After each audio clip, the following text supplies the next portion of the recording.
Assalamualaikum warahmatullahi wabarakatuh. Perkenalkan, saya Fadila Putri Lubis dari program studi PGSD Universitas Negeri Medan. Pada kesempatan ini, saya akan mempresentasikan hasil Critical Book Review atau CBR yang berjudul Penerapan Pendidikan Pancasila dalam Pembentukan Karakter Mahasiswa.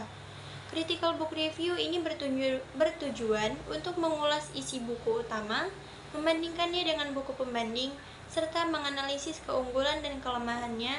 Dengan demikian, kita dapat memahami sejauh mana efektivitas buku dalam menyampaikan nilai-nilai Pancasila sebagai dasar negara dan ideologi bangsa. Pendidikan Pancasila merupakan mata kuliah wajib di perguruan tinggi yang bertujuan membentuk karakter mahasiswa sesuai dengan nilai-nilai kebangsaan.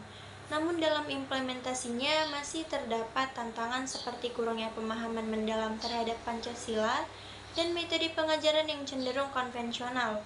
Oleh karena itu, saya melakukan analisis terhadap buku utama dan membandingkannya dengan buku pembanding untuk menilai sejauh mana efektivitas bahan ajar ini dalam meningkatkan pemahaman mahasiswa.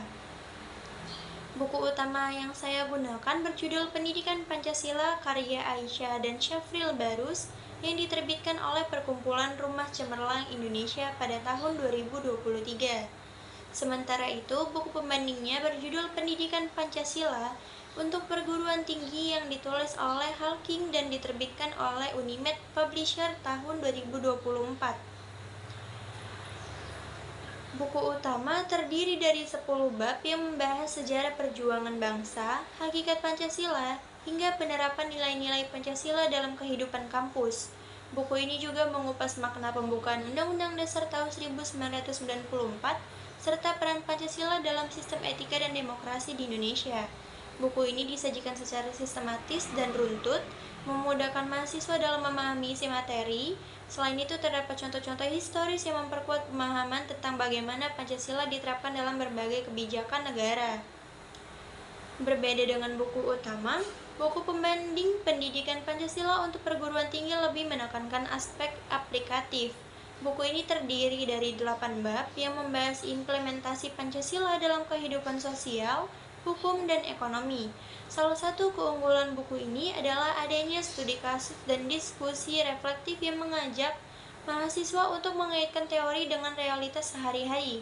Buku ini juga membahas bagaimana mahasiswa sebagai agen perubahan dapat menerapkan nilai-nilai Pancasila dalam lingkungan akademik dan sosial. Selain itu, buku pembanding memberikan pendekatan yang lebih interaktif dengan adanya latihan soal dan skenario problem solving yang dapat membantu mahasiswa berpikir kritis terhadap peran Pancasila dalam menghadapi tantangan globalisasi. Jika dibandingkan, buku utama lebih fokus pada pendekatan historis dan normatif, sementara buku pembanding lebih aplikatif dengan menampilkan studi kasus dan latihan reflektif. Jadi buku utama cocok untuk memberikan pemahaman dasar dan teoritis, sedangkan buku pembanding lebih membantu mahasiswa dalam memahami bagaimana Pancasila diterapkan dalam kehidupan sehari-hari. Adapun keunggulan buku utama yaitu penyajian sistematis dan mudah dipahami, serta menyediakan contoh konkret dalam kehidupan berbangsa dan bernegara. Kelemahan buku utama yaitu kurangnya memiliki studi kasus aplikatif, serta tidak banyak membahas tantangan dalam penerapan Pancasila di era modern. Adapun keunggulan buku pembanding yaitu menyediakan studi kasus dan diskusi reflektif, serta mengajak mahasiswa berpikir kritis tentang penerapan Pancasila dalam kehidupan nyata.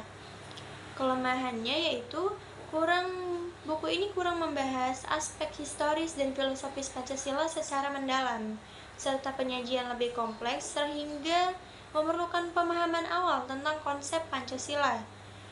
Dari analisis yang saya lakukan, buku pendidikan Pancasila merupakan sumber yang cukup baik dalam memahami nilai-nilai dasar Pancasila, tetapi akan lebih efektif jika dikombinasikan dengan buku pembanding yang lebih aplikatif.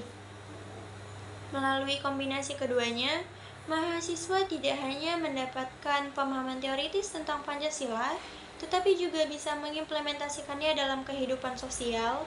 Oleh karena itu, Dalam pembelajaran Pancasila di perguruan tinggi, penting untuk menggunakan lebih dari satu referensi agar pemahaman yang diperoleh lebih utuh dan aplikatif. Demikian presentasi Critical Book Review saya. Terima kasih. Wassalamualaikum warahmatullahi wabarakatuh.